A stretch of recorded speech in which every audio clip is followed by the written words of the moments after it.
Don't we need a title card up? Oh gosh. Oh, we're here. Oh, there it is. There it is.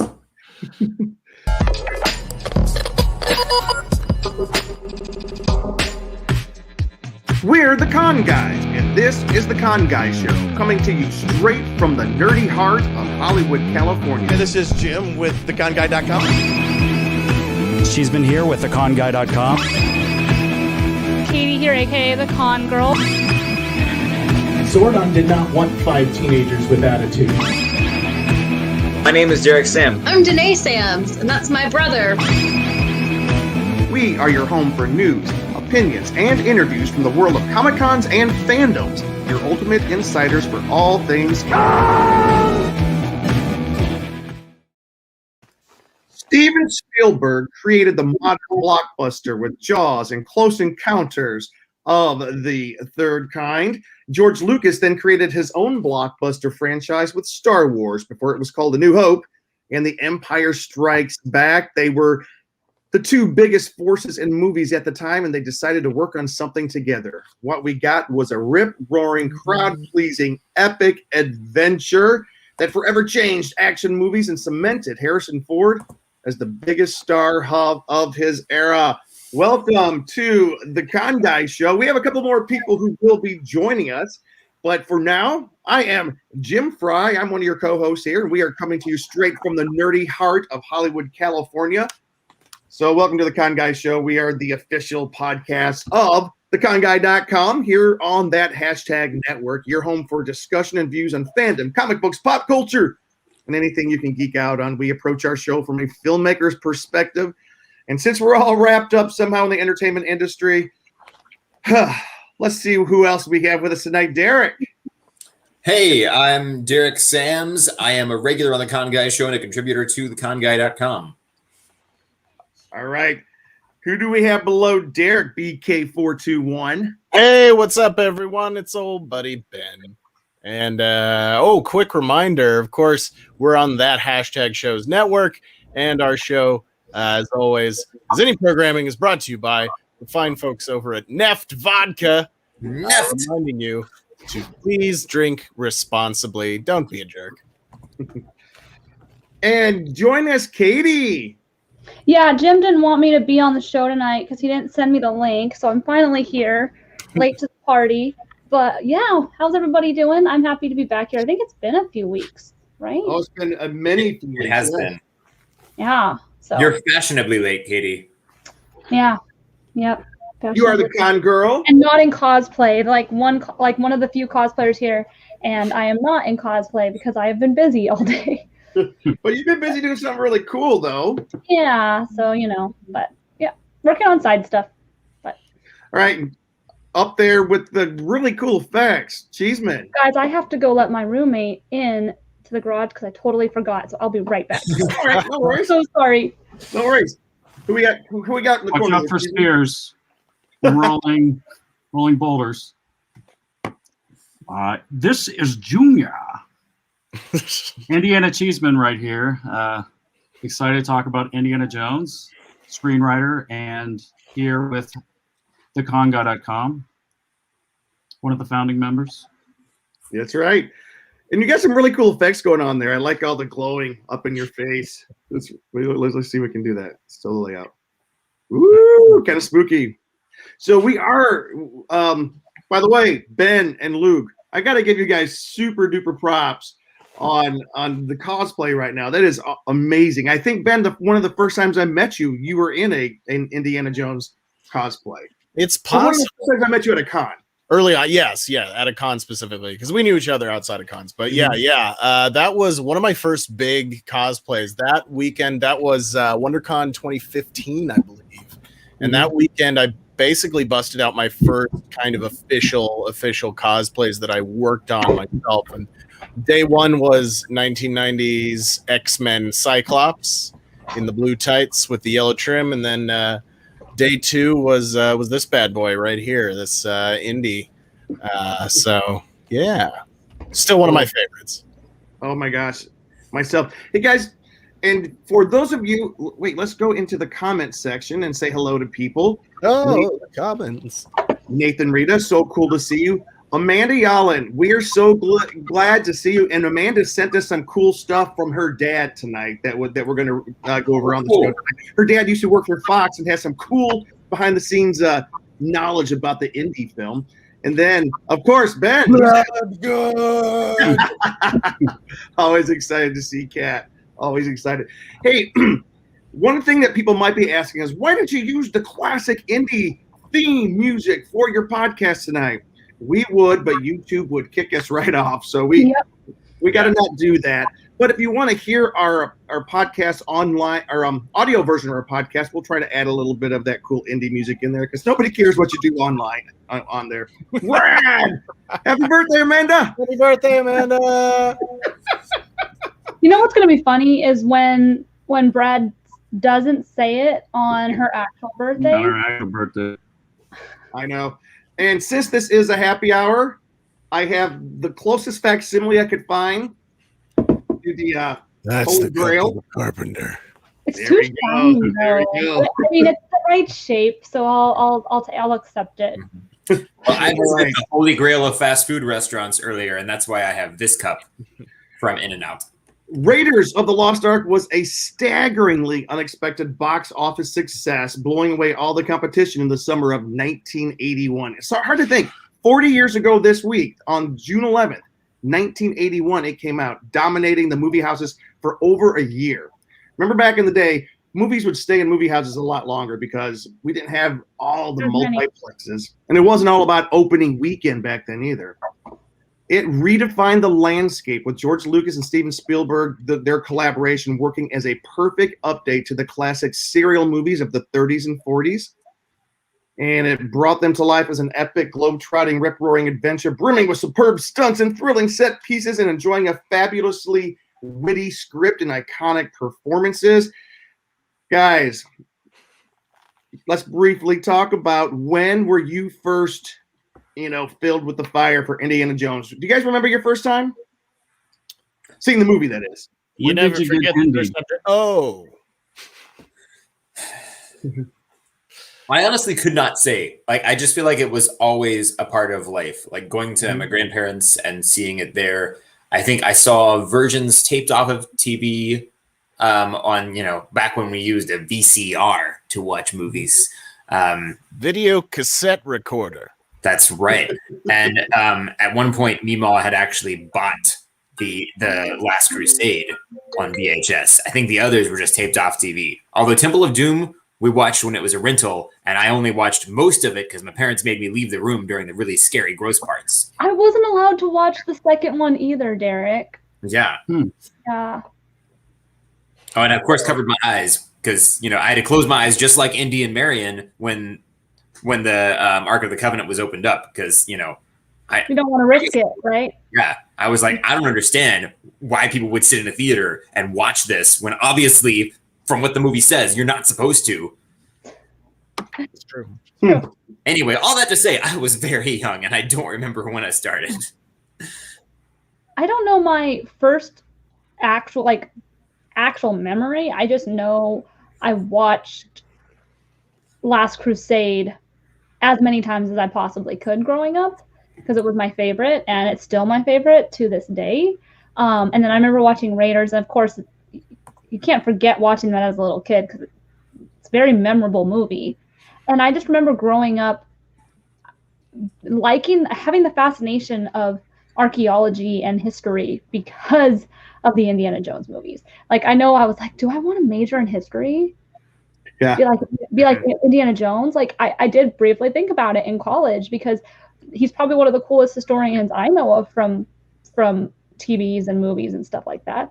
So why'd you make me big, Ben or Jim? And then I also, like Derek, my parents didn't let me watch the second one because it was so dark and satanic, if you want to say. And we're going to talk about that in just a second. Yeah. So, but I think that's probably one of the franchises, some people grew up with Star Wars, which, I did that too, but I feel like I resonated more with Indiana Jones than the other ones. So, Ben, I'm super curious about you. Yeah, actually my story is kind of similar to Derek's. I don't specifically remember the first time I saw Indiana Jones or which movie it was even first. I'm pretty sure I saw Raiders first, which one thing I find interesting is that the movie is called Raiders of the Lost Ark. Yeah. And then the second one is Indiana Jones and the Temple of Doom. The third one is Indiana Jones and the Last Crusade. And then there aren't any others after that. And, but it's funny because in most of the advertising since when they've sold them in box sets, the cover art will usually say Indiana Jones and the Raiders of the Lost Ark, which to me seems like a little bit more of a mouthful. But it doesn't really make sense either because he's technically one of the Raiders. Technically, yeah. Of the Lost Ark. Yeah, the title does refer to, in fact, basically the antagonist and the protagonist in that story. But they don't just say Indiana Jones. Like if it's the trilogy, or are you talking about just the movie Raiders of the Lost Ark says that? Raiders of the Lost Ark on cover art now. If you get the individual copy of it, it'll say now if you actually watch the film, it still just says Raiders of the Lost Ark at the opening of the film. But as I said a few couple weeks ago when we were talking about our top Lucasfilm moments, one of my favorite moments, and I have another interesting fact to share later when we're talking fun facts and behind the scenes stuff, but one of my favorite moments on screen was when he gets in the plane at the beginning. Well, first of all, Alfred Molina betrays him at the opening of the movie, and then he's got a spike through his head, which is incredible. His very first credited role ever. Exactly, Doc Ock, and I think we'll be seeing Doc Ock again in the next Spider-Man film, so we'll see. So then he gets out, he runs out, he's running away from the natives.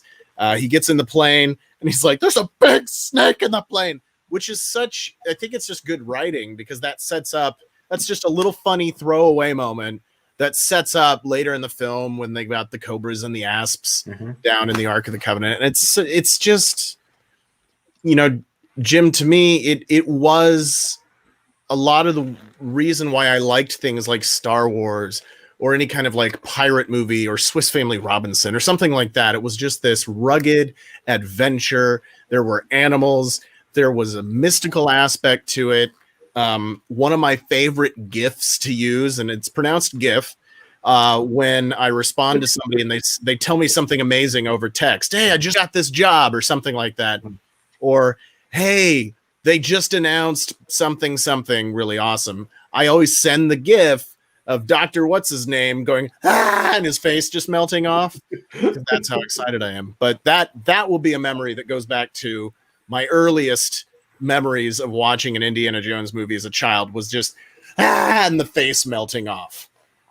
I was reading when we were getting ready for the show today about that special effect, the face melting, that special effect artists all across Hollywood got in touch with that guy. I forgot the special effects guy. Shame on me. Just to find out how he did that, because they all wanted to either know just because it was cool, or films from that time forward wanted to know how to melt faces because they were very excited. Cheeseman, say hello. Hi, Mom. Speaking of how you heard of Indiana Jones. So I don't remember the exact time, place, all that kind of stuff. I just remember I did see Raiders of the Lost Ark as a kid. Did go to Disney World, experienced the Indiana Jones show as a kid. Was very excited about that. Did experience Last Crusade. Kind of similar to Derek, for some reason, I didn't really see Temple of Doom, I think, till I was more in high school. And I watched it with Jake, who's often on our show. Like Jake, I watched that with him, I think, because he had like a DVD box set. But I mostly watched Raiders of the Lost Ark, was always my favorite one. I did want to own it, but I don't know why we never got it. I probably asked for it, Mom, and you didn't get it. But because I remember McDonald's had the VHSs that they did of like Back to the Future, Raiders of the Lost Ark. I did get the Back to the Future from that, but we never did get the Indiana Jones. But I did watch that, I'm sure, at least a few times, either on VHS or on TV. I think, especially Last Crusade, I think I probably saw on TV, the TV versions and all that. But definitely grew up on Indy and enjoyed that. And I feel like I saw actually more Indiana Jones than I did Star Wars as a kid. Out of My Mind Creations is said, melting Nazi faces is never not funny. And we do want to recognize Amanda said that she was 6 years old and freaked out when they ate the monkey brains. I mean, how could you not? That was one of the most disgusting, but still awesome to this day is like, Yeah, I don't think that scene bothered me too much, but maybe I don't remember, and because I just didn't see it. Maybe that's one of the scenes that was, I was shielded from. And Derek is frozen. Yeah, Derek's frozen. I love. Let's do this again. Derek just looks so pleasant. Ain't technology great? I know. Just to share for me, and like I kind of shared this when we were sharing our 50 greatest moments from Lucasfilm. One of them was seeing Indiana Jones. Raiders of the Lost Ark at the movie theater. I actually saw this at an indoor movie theater, and then a few weeks later, I convinced my mom and dad to go see it, and we always went to the drive-in theater, the same theater we saw Star Wars.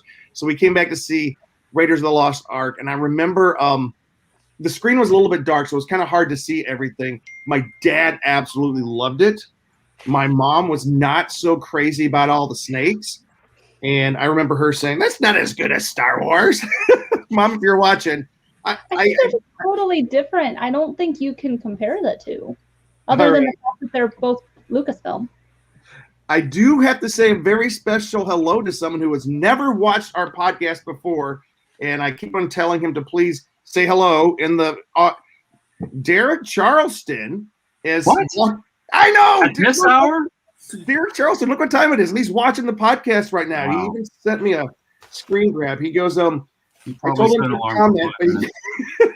I told him to comment. He goes, I don't know how. I can barely figure out how to do this. So, so Derek, we're glad you're watching. We are so glad you're watching. Hey, just to let you guys know, I am one of the only people on this podcast right now that saw all three movies in the movie theater. It's because I'm old. That's why I have this old Carpenter's mug. I've got the gift of eternal life here. But no, he was over 5,000 years old. Exactly. Luke, your mom can't remember why you didn't get the movie. Dad doesn't either. We have Part-timers. Not all our mind is gone, just parts of it. Part-timers. I love that. I haven't heard that from them before either. I do remember though that the when Temple of Doom came out, like I loved the first movie. Temple of Doom, I was one of those weird kids where I loved that, and for at least 10 years, I called it my favorite movie of all time. Nice. Especially the big water scene at the end, and I loved the way Indy was just such a badass in that movie. Mm-hmm. And then years later, I loved Last Crusade, but man, to this day, I have a soft spot for the horror that is Temple of Doom. I love it so much. Oh, it's definitely... hold on. Brad saw all three and his sister all three in the movie theater too. Nice. I love the whole trilogy, and they're all pretty even, but Temple of Doom edges the other two out just barely for me personally. Yep. I agree, and we're going to talk about some because I don't really care for it, but I didn't watch it until I was older. Well, nobody's perfect. And I just remember, because I still don't really watch it very much because I don't like it very much. But the part where Spielberg's wife, right? That's screaming constantly in the film. Oh, yes. Yeah, I remember that, and I remember Data from Goonies in it, and then I remember all the really Short Round. Yep. I don't remember his name because, like I said, I don't watch that one very often. It's not Data from Goonies. Data from Goonies is Short Round from Indiana Jones. Yeah. So now, Jim, before you move on, I was just you were mentioning you saw them all in the theater. Do you remember what it was like seeing kind of the trailers or the posters, or what it was like going to theaters where people dressed up, or how were people responding to the film? If you have any memory of that, I do remember. I remember people didn't dress up back then. We didn't quite reach that level of fandom. That level of fandom, I think, is a product of 1999 on, when the Phantom Menace had everybody lined up. I think the Phantom Menace kind of began the excruciatingly difficult process of what am I gonna wear to see this movie? But and then I think the rise of Marvel Comics and Comic-Cons this past 10 years have elevated. But back then, the one thing I do remember is I was such a big fan of Star Wars, and then Empire Strikes Back comes out in 1980. And then 1981, I hear that there's this other movie, and we're all waiting with bated breath for the next Star Wars film to come out. And then I remember being angry, me and all my friends, like, what? Why is Harrison Ford doing another film instead of doing the next Star Wars film? And at first we were really pissed off. We were kind of mad at him. And then we went to see the movie and we're like, this is great. I remember the next film, part 2, because what's funny is everybody was waiting for the sequel to Raiders of the Lost Ark. And there was like 4, let me see, Raiders came out in 81. What year did Temple of Doom it's 84 or 85, I think, one of those years. But 1983. Amanda, we need you. Here, I can tell you very quickly. 1984. Yeah, I was gonna say, I thought it was 84. I've got all these tabs open so we can be checking information as we go. Yes, and I remember I had just moved to South Carolina. My family had moved south, and so it was the first film that we saw in movie theaters down there. And my uncle was with us, and it was the first week I lived there, and that's when I fell in love with it. But it was so exciting. But and we'll talk about it in just a second what Katie was talking about. But the thing was, you guys remember there was a film that was kind of like a ripoff of Raiders of the Lost Ark. They came out 1 year before Temple of Doom. And I remember Siskel and Ebert loved this film that came out, starring Michael Douglas, Kathleen Turner, and Danny DeVito. Remember that film? Romancing the Stone. Romancing the Stone. Yeah. And Romancing the Stone. Which one wasn't? Jude of the Nile was okay.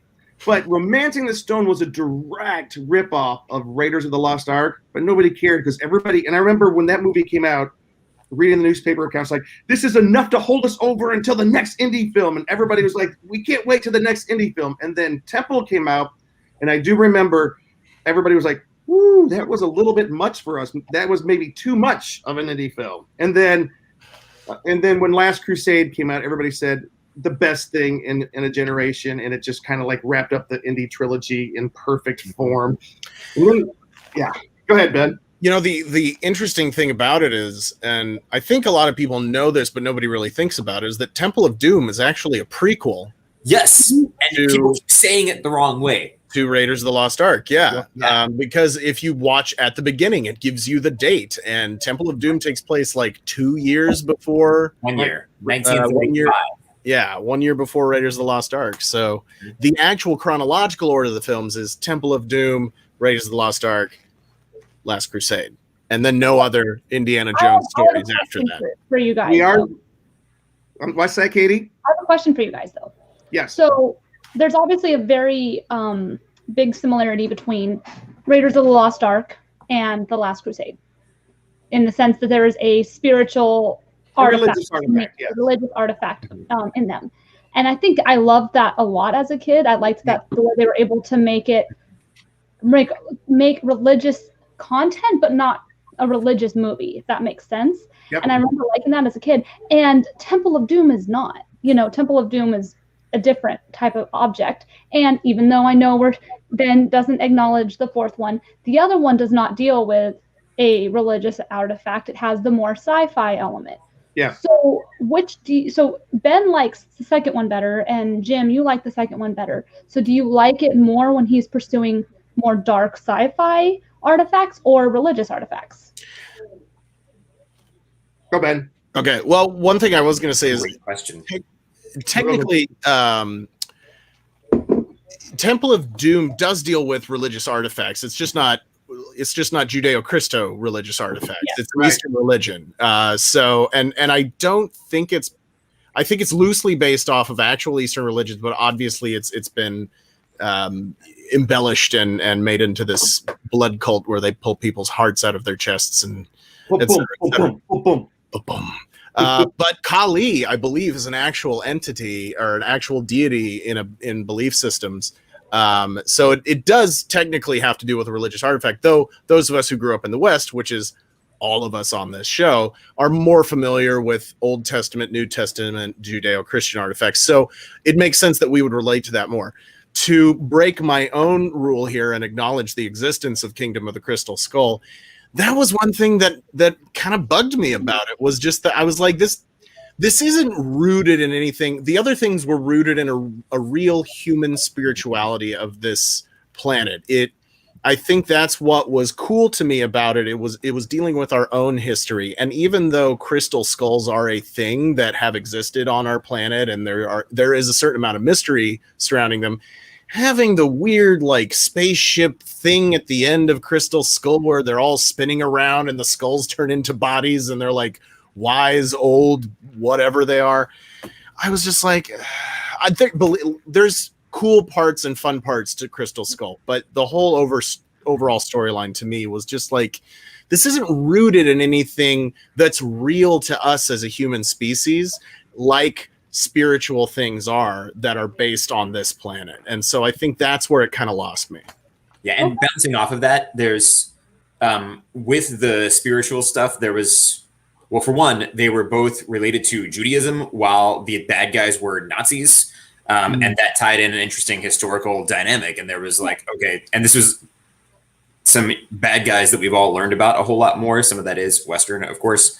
And then also there was this personal connection for the hero. You know, there was Indy's having this interesting crisis of faith in a way, because at the beginning he just calls it, you know, mumbo jumbo. And then he comes to realize, oh, there's actually a power here. And some stories have handled that same kind of thing well with sci-fi elements. If you look at the X-Files, it was all, you know, like this person was like, I want to believe, and Scully was the doubter. But then when it came to religious stuff, Scully had this Catholic background and wore the cross necklace, and Mulder was the doubter there. So, and they've done similar things with, you know, sci-fi stories in other franchises. But in Indiana Jones, it just seemed to work better, especially when you get to the third one and it comes full circle with his father, and there was kind of a faith tradition there too. And it just, in some ways, it just tied to the character more. And I think for me watching it, that made it somewhat more meaningful. And I think there's also just a lot of other elements that just with the second one and then the fourth one that people claim exists that I've just heard about. I don't believe. We'll talk about it in just a second, guys. Because I have different opinions than you guys do. So. Cool. We'll talk about that in just a second. But Derek, I didn't mean to interrupt you. No, I'd say, I mean, just with that one in particular, I think that's probably some of what happened. It's not so much that, oh, we only want to see a movie where he's going after a religious artifact. It's more just there wasn't as much of a personal connection for him, and the broader, like, symbolic and meaningful connection that tied into the overall story that the audience was able to connect with. Because as Ben said, there's a mystery about crystal skulls, but it's not as big of a cultural thing, at least for the audiences that would be seeing this film. Yeah. As something like the Holy Grail that is deeply tied in, you know, a whole lot of, I guess, Near Eastern and Western culture, just within literature and everything, stories that we've grown up hearing.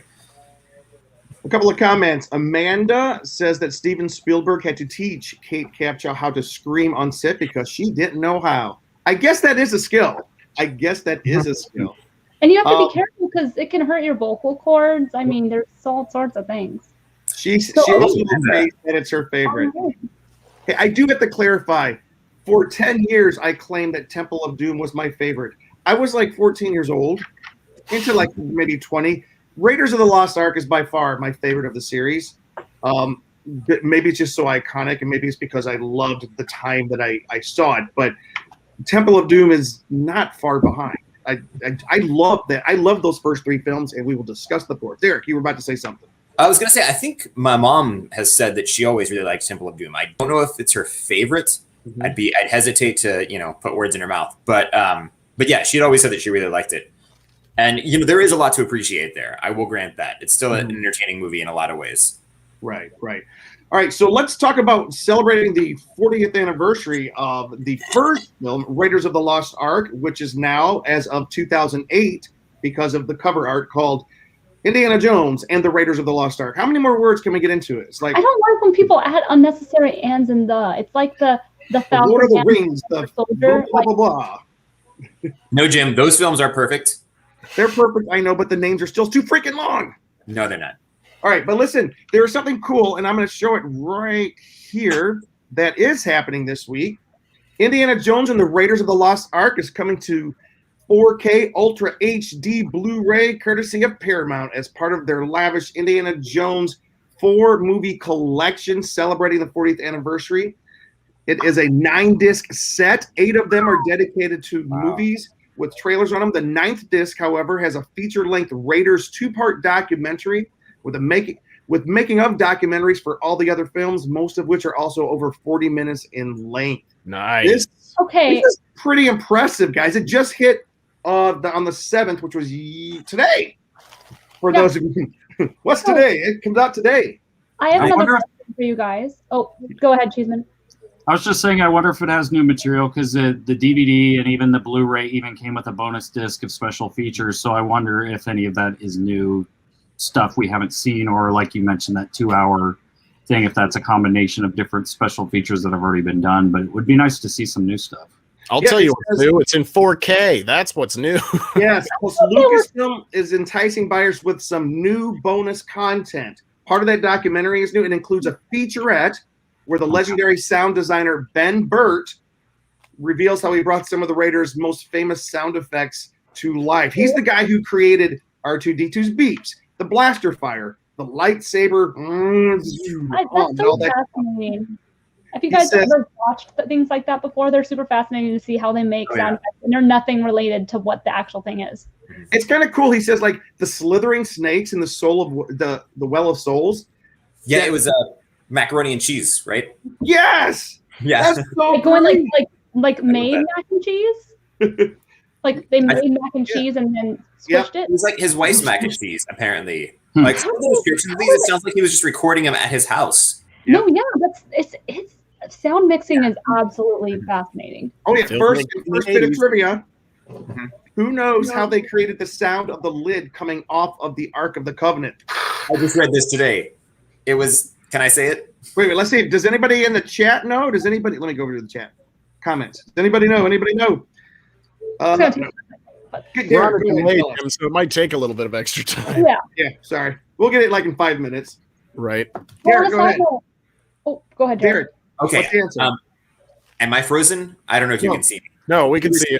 Okay, good. It was the lid on the back of his toilet. He was like removing it and then sliding because it makes this echoey sound and like you've got the scraping and stuff. Yep. That's such a good idea. Yeah, and depending on how long it's been since you cleaned that thing, maybe your face will melt. I don't know. Yeah. That's true. Can you imagine, like, you know, when your job is being a sound mixer, can you imagine being like, everything that you hear in life becomes potentially something you're going to use later? Like, everything becomes intentional at that point. Yeah. Well, it's like being a really great musician or a composer. And everything you hear, you're thinking in those terms of how you can construct sounds in the right way to have the desired effect. Well, like Katie was saying, when it came to the sound of the boulder rolling at the beginning of the film, he didn't think they had the boulder sound right, and he couldn't figure it out. So he got in his Honda Civic and was driving home, and as they're driving across the gravel, leaving, he goes, "That's it!" Jumps out of his car, records the sound, and says, "This is the sound of the boulder coming." I'm like, that's pretty cool. And you're right, Katie. All that stuff kind of and he goes, Eric's frozen face is super surprised. Yeah. And like add to that, like while we're talking about sound mixing, I'm gonna do a quick tangent real quick too. A Quiet Place too, right? Yeah. Which is completely, they're trying to be absent of sound. And that's when you realize how noisy everyday life is. Right. So it's quite a feat to do either, to make movies with good sound, but also to make movies without sound, because the world is a loud place. So it's just fascinating. It's something I don't think I could ever do, but yeah. But I was going to say something about the 4K thing though, because I thought that was not going to be a thing anymore. I thought they were like eliminating that possibility. What? Yeah, that's what I heard like a while ago, but I guess that just was not true. As far as 4K in general, or 4K specific to Indiana Jones? 4K in general. I thought that it wasn't selling well, so they weren't doing it anymore. But I guess they're still trying it. Well, I think what I understand is that 4K is just way higher definition than most televisions on the market can actually. And they're not selling the TVs anymore, right? I think they are, but they're just. I'm not. You know what? I don't know for sure. So anything I say, I'm just going to be making up. So. Okay.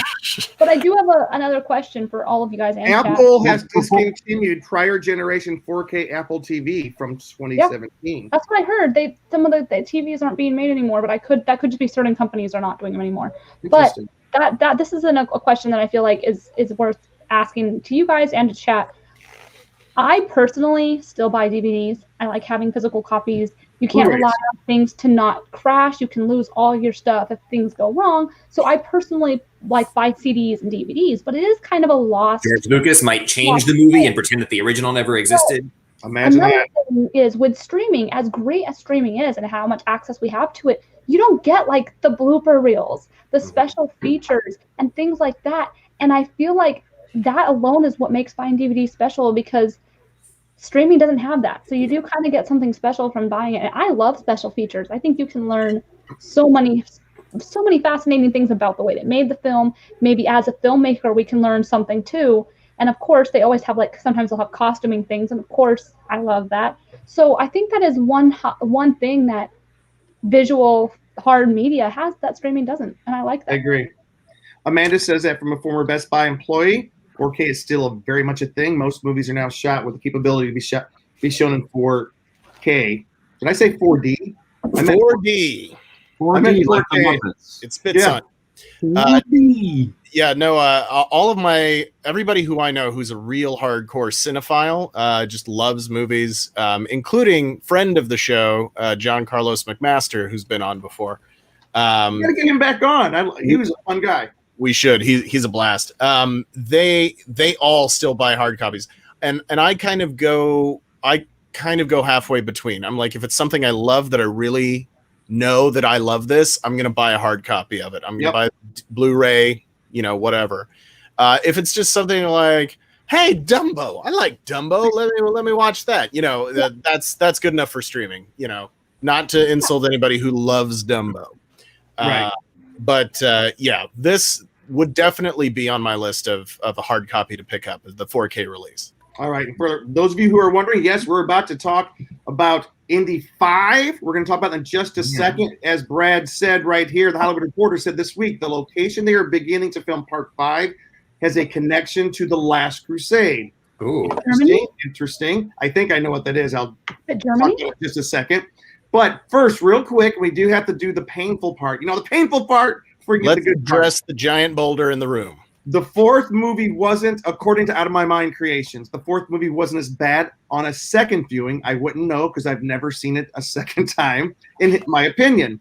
And it wasn't awful compared to the other action movies, but just so disappointing as an Indiana Jones movie, especially after the third one. And Mutt. Oh, yeah. Ugh. So, guys, we're giving ourselves 5 minutes. Okay. And as we look back at Indy 4, why did it work or why did it not work? Cheeseman, you go first. I just want to say real quick, I didn't get to talk on the 4K thing. The 4K is being shot because it looks better on a larger screen. So a lot of that, it's being filmed for that. And then if something's iconic like Indiana Jones that will be shown on outdoor movies, all this other stuff, it's definitely worth them upgrading it to the 4K versus doing kind of the Blu-ray 1080 kind of view. So I think we'll continue to see upgrades for movies that still look good, like in theaters, because it has to do with the size of the screen. And yeah, there's 4K TVs, but like the bigger the screen, the better to have like the resolution. So as a filmmaker, I just want to address that. Solid point. That's a great point. All right. The question being, Katie. Yes. Have Katie go first. Yes. All right. So I agree with what Out of My Mind Creations said. I think I did see it more than one time, but I agree with the fact that as an Indiana Jones movie, I can see why people think it's disappointing. I can totally understand that. It's not the same. It doesn't fit in the same world as the first three movies. And I completely agree with that. I do think there are some good things that I did enjoy about it. And I do think that they don't necessarily make it a good movie, but I justified it and it made it a little better. We were talking about the artifacts and the crystal skulls and stuff, but the time that it takes place, sci-fi and aliens and all that stuff was really popular. And I think that they were trying to make that a point, but I don't think it read as well as they wanted it to. Mm-hmm. So I think it was just executed not as well as what they probably intended. Because that was a big thing. The aliens, the sci-fi component was probably popular in that time. During the 50s. I will admit it. I had so much love for Shia Labeouf, and I saw it because I loved Shia LaBeouf. I had a Shia LaBeouf t-shirt on. I'm not even kidding you guys. So I did see it at midnight, saw it there, and I have a little bit of a bias because of that. I haven't watched it probably since it came out. I mean, I think I did watch it like again, like when it came out on DVD, but I haven't watched it in probably a good over 10 years. So, or when did it come out? Yeah, it came out over 10 years ago, right? When did it? Yeah, when did it? Eric. 2008. 2008. So, yeah. Okay. Yeah. So that's what I thought. I was like, it came out, I think, when I was in college. So, but yeah, so it has a hit or miss. I think with Indiana Jones 5, they just need to try to be more genuine to Indiana Jones as a character and the original trilogy, and not try to get lost in maybe it was popular at that time that they're making it, or find a happy balance and not have it be as much of a mess. Because I think the fourth one is a mess, I think is the way that we can put it. But I mean, you got to see returns of some characters and everything that was special. So that was another good thing. Just to clarify for people who don't know exactly what, the first two films were throwbacks to the serials of the 30s and 40s, which were popular during the 30s and 40s. And then once we move forward, like you're addressing, sci-fi movies from outer space became the big thing. Beach Blanket Bingo meets the killer monsters from the flying saucer. That was the 50s and early 60s, and that's what they were trying to capture. So that I agree with what you're trying to say there. Yeah. So good idea, badly executed. Ben. I think I'll try to nutshell my thoughts. I think there's a lot of fun stuff in Crystal Skull, to be honest. There's, of course, early on in the film, the now infamous scene of Indiana Jones crawling into a lead-lined refrigerator and surviving a nuclear test blast. Yes. Which that kind of sets the tone for, like, this movie's going to be a little more ridiculous than your run-of-the-mill Indiana Jones film. Along those lines, one of my favorite scenes is the ants, the fire ants that consume people down to the bone instantaneously, which is fun. But I did like a lot of the aspects of what you wanted from this film. You wanted to see a little bit more old, weathered Indiana Jones. It's, of course, in the 50s now, so we're in the heat of the Cold War, pun intended. And now the enemies are not the Nazis anymore. Now they're the Ruskies. Now they're the communists who are coming to steal the power. And that was a linear, theme that went back to the other movies. The bad guys are evil, they're militaristic, and they're trying to steal some item of great power. And so that tracks. But yeah, and of course, Shia Labeouf was a huge star at the time. We didn't know he was slowly and then really quickly going insane. Yeah, and he was the hot ticket actor at the time, and of course he's funny and all this and goofy and all this kind of stuff, and it made sense to put him in the film, but they kind of teased setting him up as the next Indiana Jones towards the end there. The hat's on the ground, he goes to pick it up, and then Harrison Ford's like, oh, no, hey, watch it there. Right. Which is all fun and good, but it played a little too tongue-in-cheek in that sense. But there are some nice aspects to it, but just at the end when... And of course, as Jim was saying, we're hitting on the post-Roswell, the space age kind of theme here now that we're into the 50s. And so it makes sense that we would move into kind of an alien thing. But like you said, just what didn't get executed. And there is a small convention here in Southern California that I hope will come back called Nuke the Fridge, which is a reference to that infamous scene at the opening of Kingdom of the Crystal Skull. And Nuke the Fridge is a saying it has taken the place for a while. It took the place of what was the old saying? Jump the shark. Yeah. I'm on the website for Nuke the Fridge right now. And it's basically a really cool nerd news website if anybody wants to check it out. I do got to say a couple things about, go ahead and read that first. That's Dr. Jones to you, everyone. And then Indy 5 is just going to be Dr. Jones to you, hitting up all video stores in real time, throwing out copies of Indy 4. It's going to be a live event, and I'm totally down for it. If you can find a video store, I'm all for it. That's the archaeological find. What's up, Cheese? Back to the kind of the fridge thing. A cool fact is that originally Back to the Future, like when they're thinking of doing the time machine, one of the ideas that it was like in one of the, I think the original drafts, and I think we might have already talked about this before, was doing the time machine as a refrigerator. So that was, in a way, kind of a throwback to the beginning days of Back to the Future. But obviously, it's good they didn't do it in Back to the Future, and they probably shouldn't have done it in this one. Right. And one thing I do want to say about the fourth one, I feel like when I've been, going back and reading these things, and I just kind of, people have probably already said it, but I kind of thought on my own, is like, I think Lucas, again, having access to CGI and other things and using the practical effects kind of made this film suffer, I think, a little more. Had, that monkey scene probably would not have existed. And other things with the CGI, since he was kind of in that Star Wars phase of doing all this weird stuff because of CGI, because I feel like that held George Lucas back when he had a little too much use of CGI. So I think why the first three kind of stick out more is because I think the special effects were more limited and they created these great practical effects and looks. I gotta tell you, I liked Indy 4 up until the monkey scene, and then it stopped. Like I basically fell off the cliff with the car at that scene. For one thing, the monkey scene, the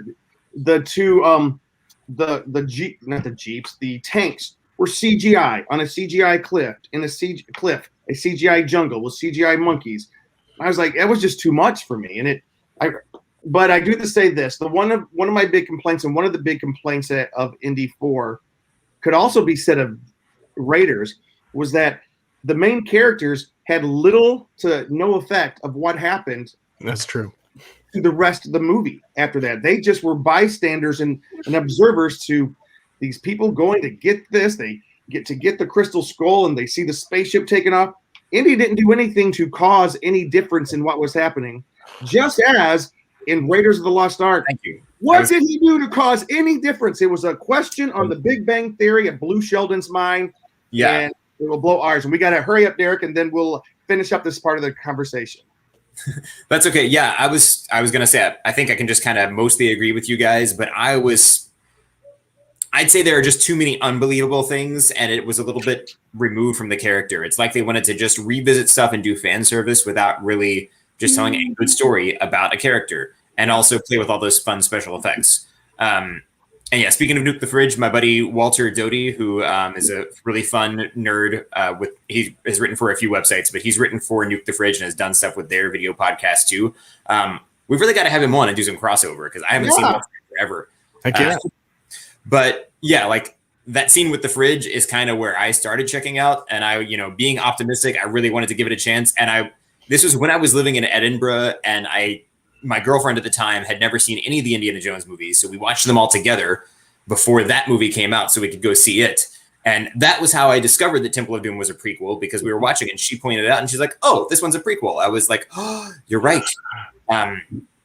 Cool. Yeah, anyway, I don't even remember where I was going with this. My favorite thing, one thing I really do like about Crystal Skull is the Lego Indiana Jones game on Nintendo Wii that we had, because I loved, it was the first Lego game that I played, and I loved the fact that the Lego characters just talk to each other in grunts, which is exactly what I'd been doing with Lego characters up to that point.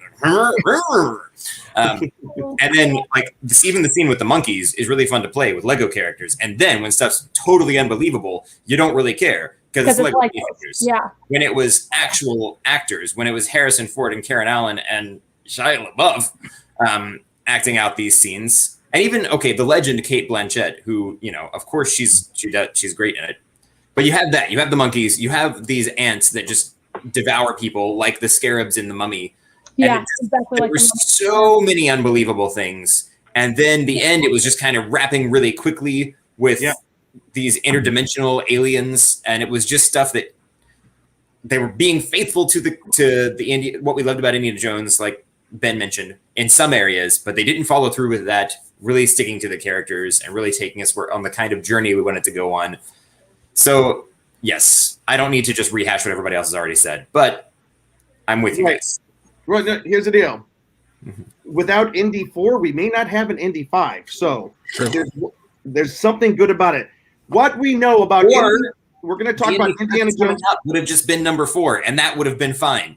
Or 4.5, Every film series needs to have the one that everyone's like, that's not the good one. I'm making that up. Let's not watch that one. Let's watch the good one. Let's talk about Indy 5. It's coming out next year, supposedly July 2022. Here is what we know so far. It's currently filming in the United Kingdom, and the first set pics have found their way online. Here's one of them. Here's Indy. That's Kathleen Kennedy, I think, that he's with. Looks like her. Yeah, it looks like her. And let me. Yep, that's Is Kathleen. that Richard Dreyfuss? That looks like Richard Dreyfuss. I don't think that's who that is. But I think that's Joe Biden. Who is that?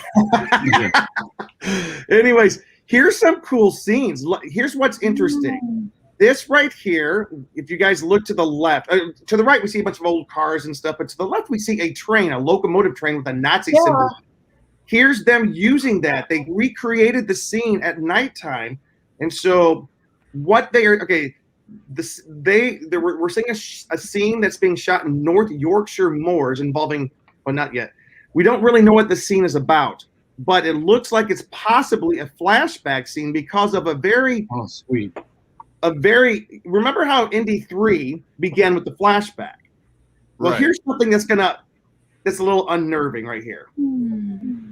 This is a stuntman holding an Indiana Jones mask in his hand.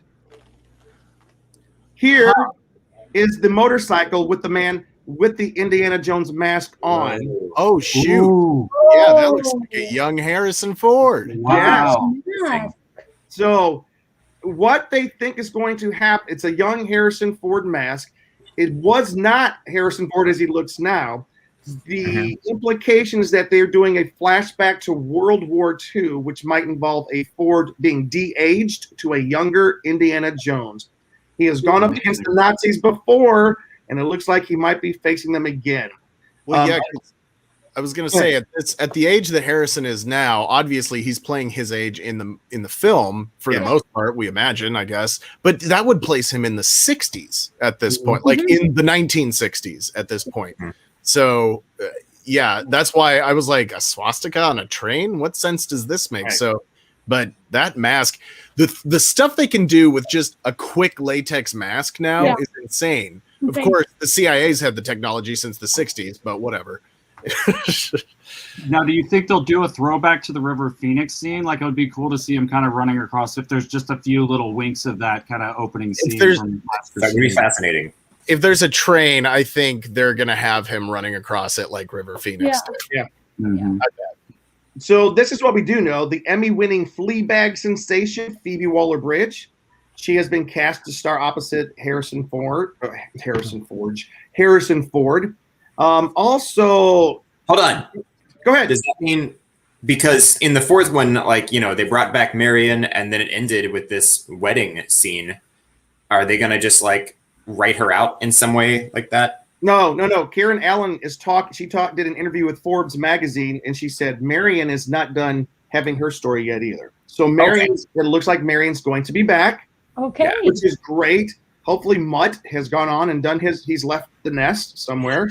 Apparently Harrison Ford manages to have reunions with all the girls from his original works when he was younger. Wouldn't that be great? Like if Kate Capshaw came back.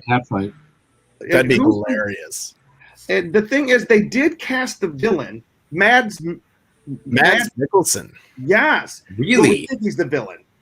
So who else is? John Williams is doing the music. We all thought it was kind of announced that John Williams was retiring from music with the final Star Wars film, but he's back to do Indiana Jones. Maybe he's going to retire with the final Indiana Jones film. He was just like, oh, geez, okay, fine. Like, stop making the movies that I did, guys. I can't retire until you stop making the movies. He's retiring like Michael Jordan or Leonard Nimoy retired. You know, just keep coming back.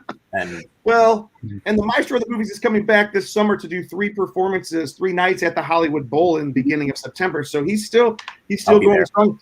It's being directed by James Mangold, who did Ford versus Ferrari. And here it's had a long and torturous development process going back to 2008. In 2016, Disney announced the film would be released in 2019 with Spielberg as the director. But at that time, they announced that Lucas would not be very actively involved. Remember, people had soured on Lucas a little bit for some of his involvement with the previous films. So David K. Cope, how do you Koepp, was originally attached as a writer, but then Jonathan Kasdan took over. Then Dan Fogelman, and then Cope reportedly became involved once again. So who knows all the people that are on there right now.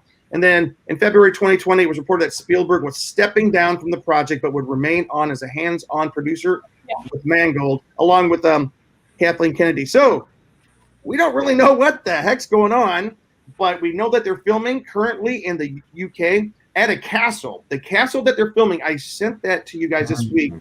If you look at the history, wait a second.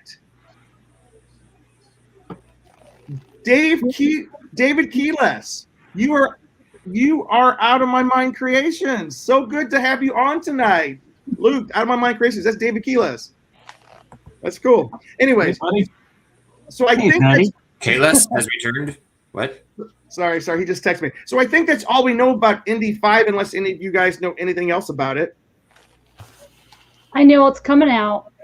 I know it's coming out, and Ben can once again say there. About it since 2008. Was there something else you're going to show? Like, was there a poster or something? Just real quick, this is the last thing. There's not a lot of things coming out right now that I can find as far as collectibles, but we have this right here. Oh my goodness gracious. I'll just show it. We have these cool posters that are coming out. Look at that. Let me find. I have a. Why did it have to be snakes? I know. Sorry, I did have the description of these posters down, but they have 3 of them. But what's interesting, they're releasing 3 commemorative posters, one for each of the first 3 films. So Ben, cool. I think that they kind of agree with Ben that they're not releasing the poster for that 4th film right now. All right, guys. Well, speaking of poster, just real quick with that statement, I bet you anything Drew Struzan will come out of retirement to do the new Indiana Jones poster. He was most iconically known for doing, the Temple of Doom one, which is just an amazing one. I have a copy of this signed that I got when I met him, but I'm very sure, I bet they'll get him to try to do something for this. I think you're right, Luke. Here's the deal. I saw he's done a couple of interviews this week talking about Indiana Jones posters. I wonder, because he is quote unquote officially retired, but I think he might be coming back to do a poster. Don't quote me on that, quote unquote. You heard it here first, folks, right here on that hashtag. The con guy. Hey guys, Jim Fry confirms. Yeah. So listen, the one thing that's cool, and whenever you hear about these classic films, it's always kind of cool to hear about the stories behind the stories we didn't know, things that people didn't realize. And I think there are so many cool stories about the making of Indiana Jones Temple of Doom, and we're going to talk about a few of those. And I know that you guys have all kind of dug in, and let me start with one. The idea for this film came when Steven Spielberg and George Lucas took off for a vacation to Hawaii the weekend that Star Wars opened, May 25th, 1977. They were sitting there on the beach, and George Lucas, he took off as far away, get it, as he could get, because he was sure that Star Wars was going to be a bomb, and he didn't want to be around when it was. All of a sudden, they heard the reports coming in that Star Wars had exploded in popularity. People were lined up around the block to see it. He and Steven said, all right, let's talk about that film we're talking about collaborating on in Indiana. Well, I think it was something else at the time, but maybe one of you guys has that. But anyways, I just thought that was really cool. That's when Indiana Jones was birthed. What else did you guys find out? Well, yeah, let's talk a little more about kind of the origins thing, because originally he was supposed to be called Indiana Smith, but really? It sounded too similar to something else, which Indiana they got basically from George Lucas's dog. I got a picture of that here. This was the inspired dog that was inspired the name Indiana Jones, and was also the inspiration for Chewbacca in Star Wars. Oh, that's cool. Indiana. Isn't that why? Is that why they made the joke about we named the dog Indiana? Yep. I think so.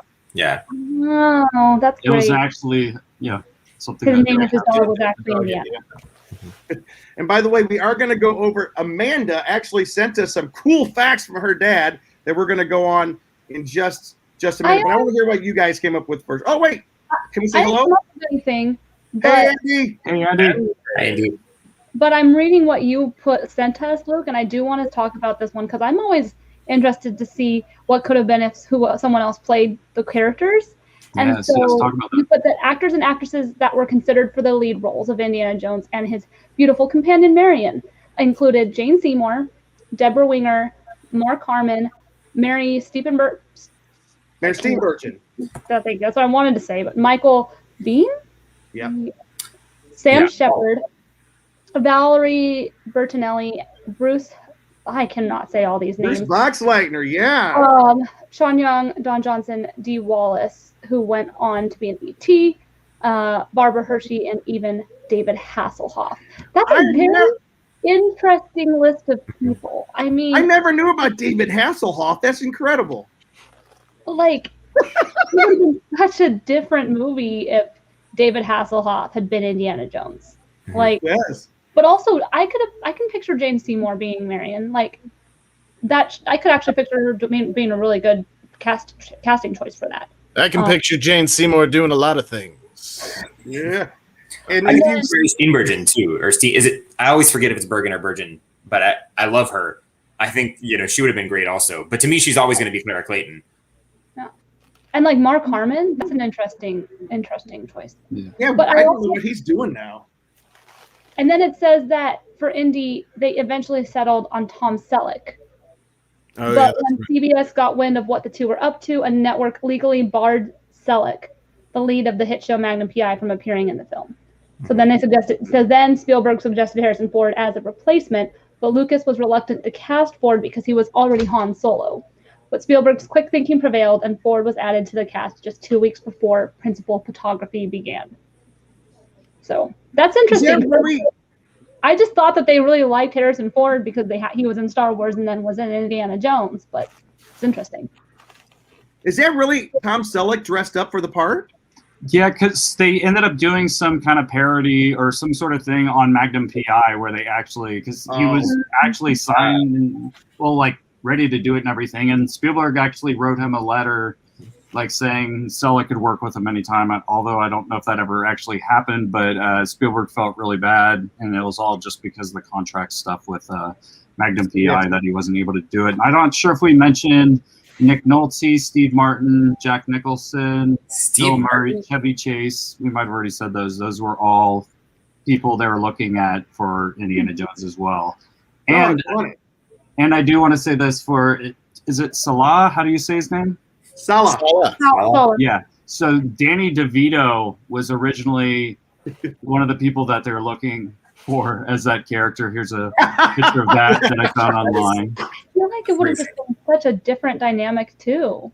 Look at that. And then I found this online that somebody made. It's very dangerous. We must be cautious. Yeah. Oh, that's very dangerous. But Luke, do you know the reason why Danny DeVito did not do it? Because he was all wrong for the role? No. He was in Romancing the Stone the next year, and he was, in 83, and he was great. So he finally got his adventure role. But Luke, what's the reason Danny couldn't do it? Do you know? Yeah. Please tell us. He was one of the main guys on the show Taxi, and because of his contract, they wouldn't let him out. TV shows. All right, I've got a piece of trivia for you, and Ben already talked about it. In the opening scene of Raiders, Indy's companion Satipal was played by what now famous actor, Ben? Yeah, Alfred Molina. And what other famous spider? And in that movie, he was covered with spiders and tarantulas. Yes. Which was so foreboding to another great movie that we all know that was very much about spiders. What was it? Spider-Man 2. Arachnophobia. Oh. Spider-Man 2. 2004. I just thought it was cool. I didn't know that was his very first credited screen role. That was very cool. All right, Derek, you got something for us? I do. Something about staples to the head? That was me. Oh, Ben, you've got something for us. Now, it's often been it's kind of an urban legend, but there is video footage to back it up of Harrison Ford was in Raiders of the Lost Ark, and his hat kept flying off in a scene, and he grabs a staple gun off of one of the prop tables or one of the work tables and just ping, ping, ping staples his hat to his forehead. Now, this actually has been debunked. It did not have any staples in it. He did it kind of just to fool with the behind the scenes photographers and camera ops who were there to report on the making of the film. So he didn't actually staple the hat to his forehead, but he did his best to make everyone believe he did. Interesting. Luke, you got another one? All right, Derek, you got one. Yeah, I do have one. I was reading recently that while they were filming, I believe it was in Tunisia, they were filming the Cairo sets, everybody got food poisoning except Steven Spielberg because he brought all his own food. He had just a bunch of cans of SpaghettiOs. Yes. John Rhys Davies was so sick. Apparently, he even soiled himself on set in one scene where he had to bend over for something. It was bad, but you know what? Respect to an actor who will power through. Respect. We got to say this real quick for more Oh, wrong one. Sorry. For more I didn't know that. Tie-in. Today is Goonies Day. Goonie was released 33 years ago today. I would have worn my Goonies cool. shirt. If I had known it was Goonies Day, I would have worn my Goonies shirt. And Jonathan has a question. I'm also wondering if the Uncharted movie might nod to Indiana Jones as I think it's possible. I think it's very possible. It'll be interesting. It'll be interesting to see. The thing about Uncharted is that we obviously know stuff from the video game, but they haven't released anything else about it other than a couple pictures of that's from the set. So it's gonna be interesting. Let me throw in a couple from Amanda. Amanda sent these in from her dad. This is kind of cool. Number one, Kate Capshaw's dress in part 2 had a wild time on set, in particular during one jungle scene that featured a hungry elephant. Willie, Indy, and Short Round are riding an elephant, and when they stop to make camp, Willie hangs up her dress to dry. In an unscripted moment, I'm sure it's had to be unscripted, the elephant began eating her dress, tearing off the entire back. It was a very, very expensive dress. Costume designer Anthony Powell, who later scrambled to restore the dress by hand, had to fill out an insurance form.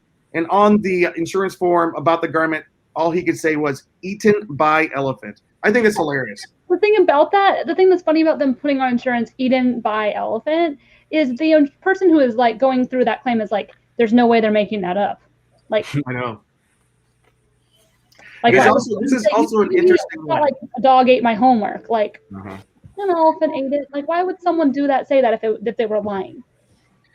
And here's one we kind of talked about, and this is kind of a cool thing. And then I'm going to throw it back to you guys. Think about this: a movie that includes a man pulling the still beating heart out of another much alive man, who is then lowered into a searing pool of lava to die, is rated a family-friendly PG. Parents and audience members alike were aghast that this did not get an R rating.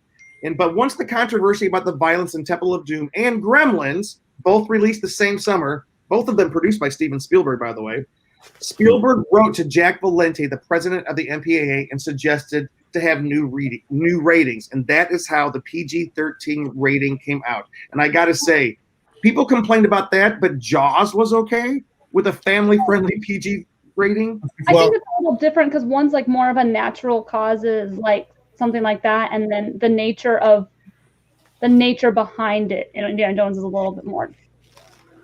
Yeah, maybe. I think the other side of that, though, is, and Jim, you might remember this because you're 786 years old, but at least PG nowadays, PG might as well be G. Yes, really, to be honest. And back in the day, there was G, which was everybody. PG meant watch your kids, and R was no kids at all. Yeah, and those were the three. And now it might as well be G and PG might as well be the same rating, and we might as well just have PG, PG-13, and R. So it just kind of moved up, but PG was kind of the catch-all for everything that wasn't, profane or nudity or violent enough to be. Wait. Well, PG can curse. The original Airplane movie.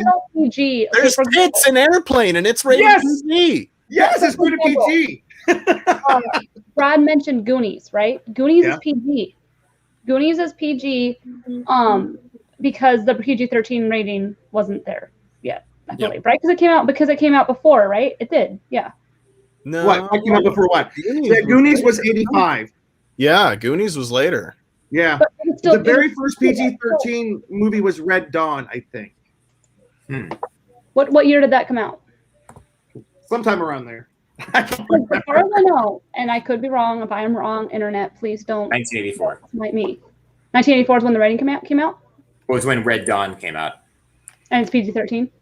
I'm looking to see if it was actually the first PG-13. Hey guys, just it was the first one to be released in the U.S. with a PG-13 rating. Okay. Okay. We can't go too much longer tonight, but I'm very uninformed about this. What is the movie Uncharted? I don't know about this movie at all. Jim, okay. Really quick recap. There are a series of games called Uncharted, and they feature a character named Nathan Drake, who's a bit like Indiana Jones. Really, he's kind of just like the male version of Lara Croft, who is kind of the female Indiana Jones. Anyway, but he's a cool character. He's a lot of fun. He's going to be played, I guess, by Tom Holland. Tom Holland, yes. And Mark Wahlberg is also in the film. I don't know exactly how that's going. I've only actually Mark Wahlberg. No, I said Mark Wahlberg.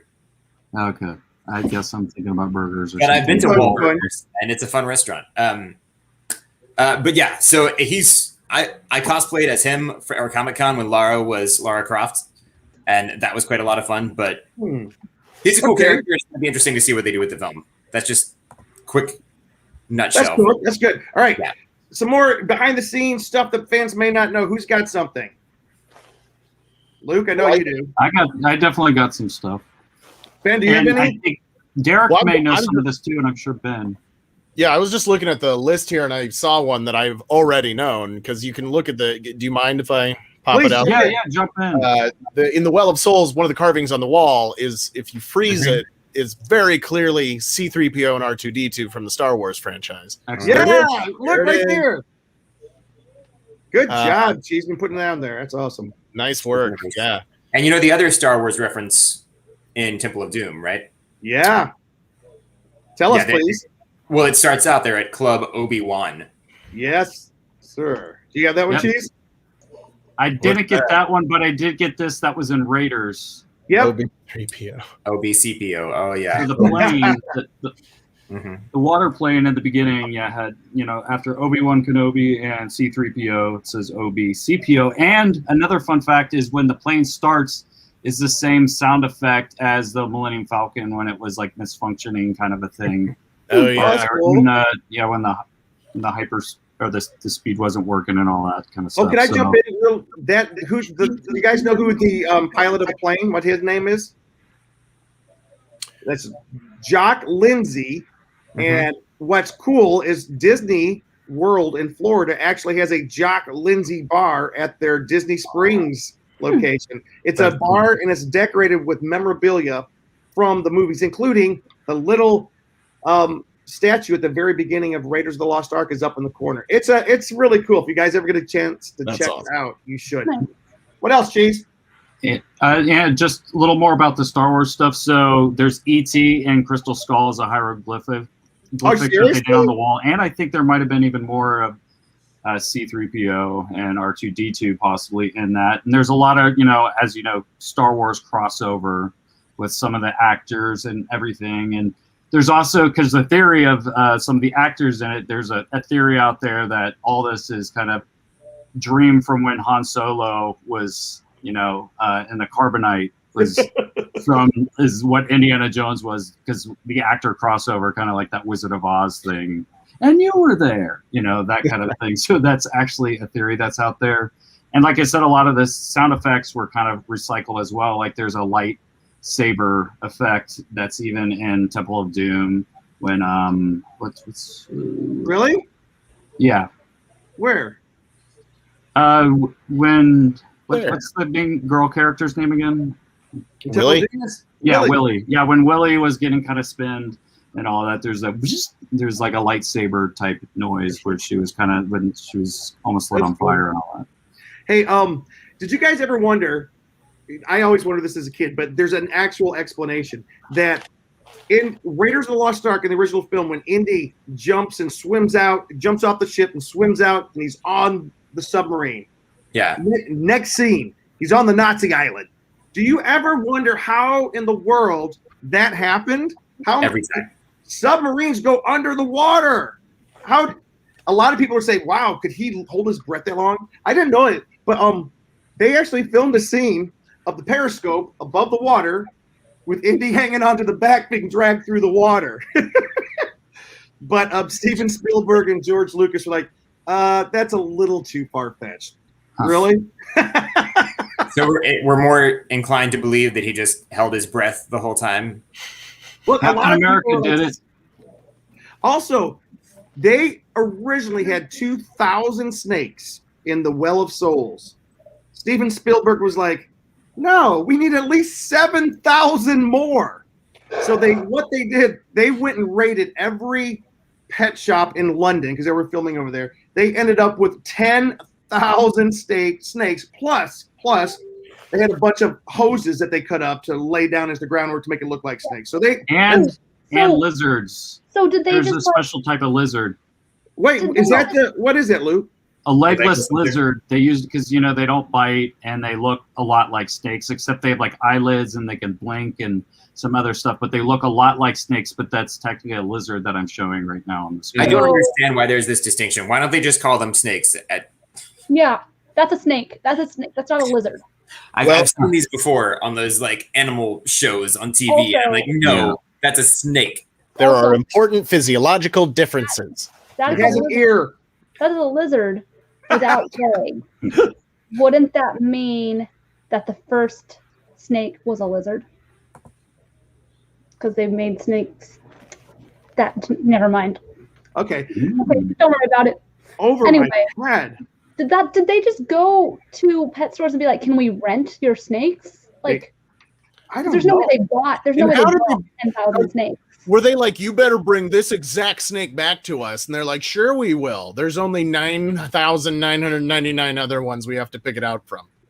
Out of my mind creations, David. It's a bratwurst with a face. And Amanda, of course, legless lizards are super cool. Amanda, who has a lizard and that she loves like her own life. No, I couldn't do it. No. Tis a bearded dragon. Bearded dragon, by the way, yeah. Cheeseman, give us some more facts.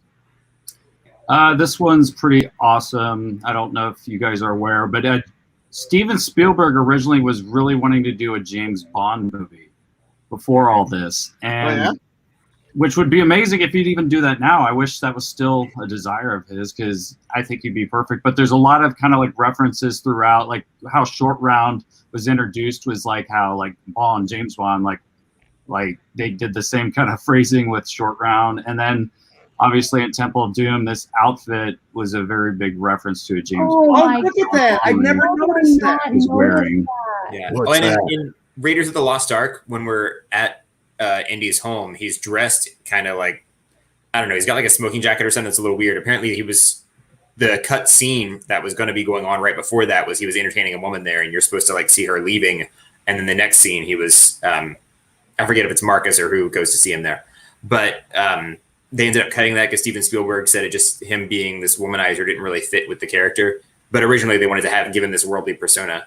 Yeah, they filmed it. Yeah. If he wanted to direct a James Bond film, is that why Sean Connery was cast in the third movie? That was a big part of it too. And the guy who shoots him at the end was a Bond villain that shoots Sean Connery, and it was with a James Bond gun, is what people said. Oh, wow. Really? That's like a big time like Easter egg that it was like a James Bond gun that shot Sean Connery by a Bond villain. Nice. Whoa! All right, I've got one. So Steven Spielberg and Melissa Matheson, during the breaks of filming Indiana Jones, Matheson, she was there to visit her husband at the time, who was Harrison Ford. They wrote a script during the breaks of filming Indiana Jones. It was a cool little script. Spielberg was dictating to her a story that he had. What do you think that script was? Just tell us, Jim. E.T. the Extraterrestrial. He wrote it in his breaks while filming. I tell you what, that's pretty freaking amazing. Pretty freaking amazing. Who, by the way, Kathleen Kennedy was an assistant to the producer on Raiders of the Lost Ark, which was pretty amazing. Guess what her first producing credit is? E.T. again. I think it's E.T. Yes. Yeah. And as much as like there's been some, there's controversy about whether people love the way Star Wars is going right now or not. Kathleen Kennedy, if you look at her resume, she's probably the single most accomplished producer besides Steven Spielberg in this town, in the world. It's amazing. Anytime anybody starts bitching about Kathleen Kennedy in person or online, I say, have you no respect? Yes. Elders, Yeah. have you seen this woman's resume? Go to your room. All right, Cheeseman, give us another one. Just wanted to kind of bring up, and I'm not sure if you guys read the story too, of how Short Round was cast. So his brother actually auditioned for the part, and then he was in there kind of bossing his brother around and telling him how to like do the lines and all that. And they're like, wow, this feels like a 50-year-old man in a child's body or something, where Spielberg they just really liked his personality, and he ended up getting casted, and he was there for his brother's audition. And then they're like, well, let's get him on tape. And I think they did the card scene was what his audition was with Harrison Ford. Like Harrison Ford was there actually doing the auditions, but it was a very kind of crazy way of how he got cast. Because a lot of times, with these child actors, they see so many people, but then they're like, who's that kid? Edward Furlong. Let's make him be, John Connor.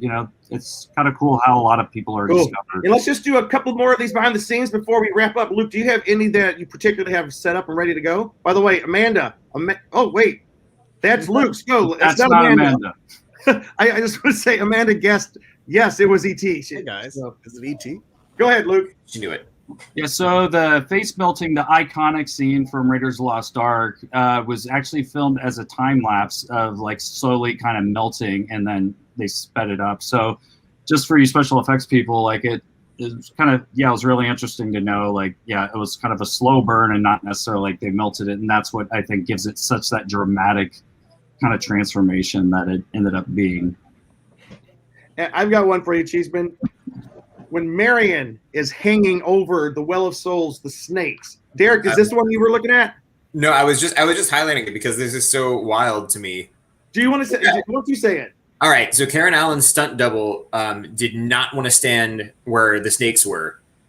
So Steven Spielberg approached the snake handler and said, how do you feel about shaving your legs and wearing a dress? And so Stephen Edge, the snake handler, ended up being the double for those scenes. So it's actually a man's legs that you're seeing there, and not not Karen Allen or her stunt double. I don't blame her. I would not want to do that either. I wouldn't either. Oh my gosh. But a snake handler, when that's his job, Yeah. Oh my gosh. Anything else that before we kind of end it for tonight? Because this is some really cool stuff. I do like the story about Lawrence Kasdan getting hired too.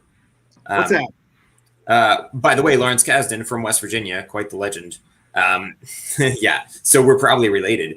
But Steven Spielberg recommended him, and he said, okay, George Lucas is going to try and hire you to write the sequel to American Graffiti. Make sure you tell him no. But they had a conversation, hired him to write the script, and then when he I think he brought the script in, and before George Lucas even read it, he asked him to write The Empire Strikes Back. Which it's amazing. That was a smart move. I know George Lucas hasn't always made the best choices, but he has made some really good ones too. And hiring Lawrence Kasdan is one of his best. Like Ben just said, respect your elders. The man made the first 3 Star Wars films, which were just absolutely brilliant. So, and he made Clone Wars with Dave Filoni. So he did some good stuff there. All the respect to George Lucas. Real quick, there's a Betsy. She goes, you can read it, Luke. My mom contacted me. I just told her to go ahead and post it on there. But she said, I know it's a little late, but the Magnum PI, that still we saw was from a Magnum PI episode that was a parody of Lost Ark in 1988. And the episode was called Legend of the Lost Ark. Art. That's funny. Art, not Ark. All right, and I'm looking one up. There's one that Amanda is encouraging me to read that is not on my list. Oh my goodness. Let me look. I got it right here. I can open this back up. But there is one. The thing that's kind of interesting while I open this up is the movie kind of demonstrates this movie and keeps on opening up. This movie and Empire Strikes Back. Harrison Ford is a master of improv. He can just when it comes to improving things on set, for example, the famous line, I have it right here. Oh, Yeah, it makes it less stressful, Luke. Sorry, I'm trying to have all these things open up, but there's a line. I will say something about improv as you're finding this. So back to what Derek was kind of saying, like people getting sick on set.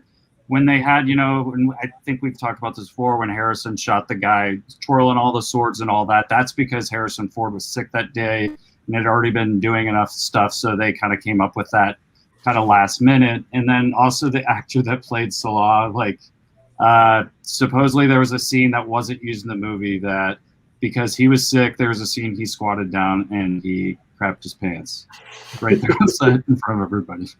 But let me find the one that Amanda was. Oh, here we go. Oh, this is funny.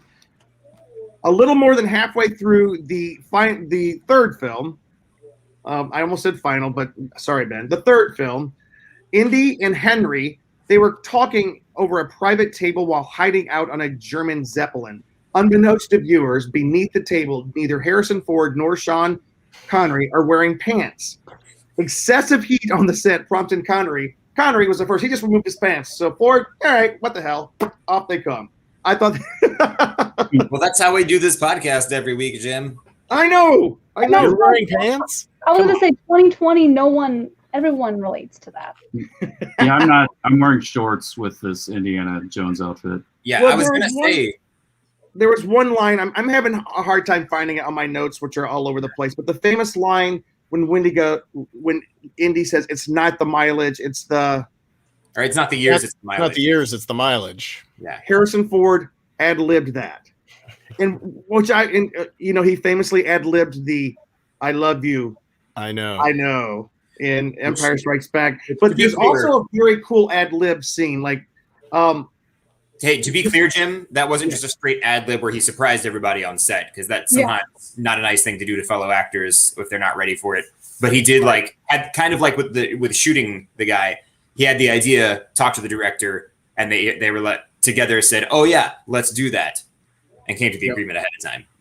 So here's another ad-lib. This is kind of cool. Karen Allen and the actor Paul Freeman, who plays Bellick, they improvised the scene where she is in his tent and she hides a knife underneath her dress. Because the script had her changing into a nicer dress, a nice seductive dress to be dangled over the snakes. But she was trying to figure out what's the reason for the dress. Why did she get into it? And she thought it would be a cool callback to the drinking game in the beginning of the movie, where that introduces her character. So, she gets him drunk. And I thought it was brilliant. I always thought that was part of the script. I didn't know that was improvised. Good for Karen Allen. What a great improv scene I love the way that is a callback to the beginning of the movie. If we don't, one more, last one. Oh, the film originally we're only at 87 minutes. The film originally had an R rating, but they added a flame in front of one of the melting faces to kind of tone it down just a little bit. Cheese, do you have any more before we end? Now it's not scary at all. More. No, we're cutting it off. Yeah, I just want to bring up what some of our audience, Andy is saying, quick question, have any of you watched Young Indiana Jones? I'm watching right now, and it's pretty good. River Phoenix. Yeah, well, I was going to say Ben. Sean Patrick Flannery and Sean Patrick Flannery. That's what it is. And Corey Carrier. River Phoenix plays him in the movie. Sean Patrick Flannery played him in the show. That's right. My bad. Yeah. Corey Carrier plays the even younger Indy, who's like 12 years old. And then George Hall is the actor who plays the very old Indy in like the modern times at the beginning and end, which you can't get now because that was how it originally aired. And George Lucas doesn't like to let you have the original versions of things. Another fact in Kingdom of the Crystal Skull, Indy was talking to his son about Ponte Villa, which was one of the episodes of Young Indiana Jones. That's cool. Yes, I remember that. And I know, to Katie's consternation, I got one last fact. In the original Raiders, don't say last unless you're gonna mean it. Okay. Pilot, when Indiana Jones escapes from the Well of Souls and he's escaping in the plane, and he goes and he knocks out the pilot in the plane. To Derek's point, everybody on set was sick, including all the stuntmen. So that was Frank Marshall, the producer, who had to fill in and get knocked out in the cockpit of the plane. Guys, thank you so much. Final fact. We move on to the second half of our program for tonight. Guys, Indiana Jones, the whole series, the first one, Raiders of the Lost Ark, was turned down by every major studio before Paramount picked it up. And now that first film is in the Smith. It's in It was added to the National Film Registry by the United States Library of Congress because of its aesthetic significance. So it was turned down, it became an institution, and now it's a part of history. Thank you guys for watching tonight. My name is Jim. I am one of your long-winded co-hosts here on the Con Guy Show. Who else do we have that's saying goodbye tonight? Derek. Hi, I'm Derek. I'm a regular here. You can check out some of my articles on theconguy.com. See you again soon. Katie. I'm Katie, aka the only con girl representing tonight.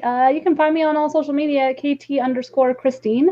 I've been taking a small break from Twitch, but also been on social media, trying to get more active with the con girls, trying to plan some cool shows for you guys. So thanks for watching tonight. Cool. Hey, sorry. Ben, go, Ben. I'm going to go last. I have one last thing I'm going to show. Hey everyone, it's me, old buddy Ben Cleaver, and I forgot my red cup tonight, but why am I drinking out of the cup of a carpenter? Because I have eternal life. Actually, earlier in the comments, Jonathan Wilkinson came up with a good point. He said, Indy drank out of the cup, out of the Holy Grail in Indy 3, so doesn't that mean he has eternal life now? But then again, he is getting older, but so did the knight who was guarding the However, they left the temple. It's only through there. Stay in the temple and guard it. Also, they broke a rule with taking the cup past the seal, and that might have messed with the whole thing. I don't really know for sure. I need to go back and rewatch it. One more reason to do so.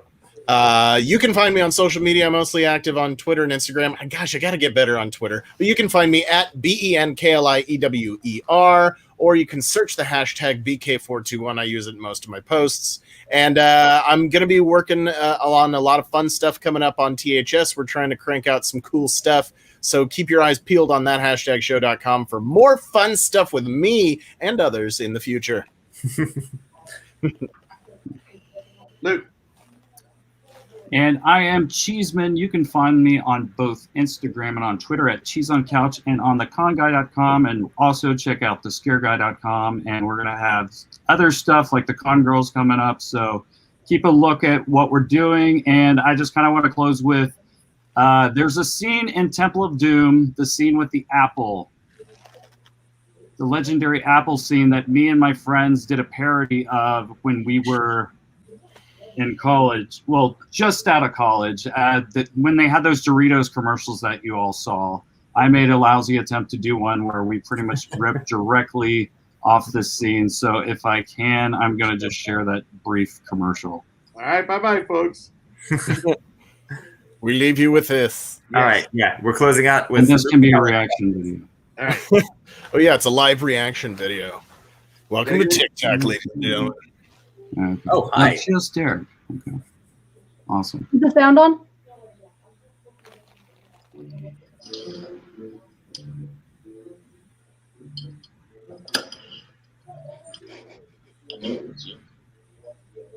I got something. There's nothing you can have that I could possibly want. Well.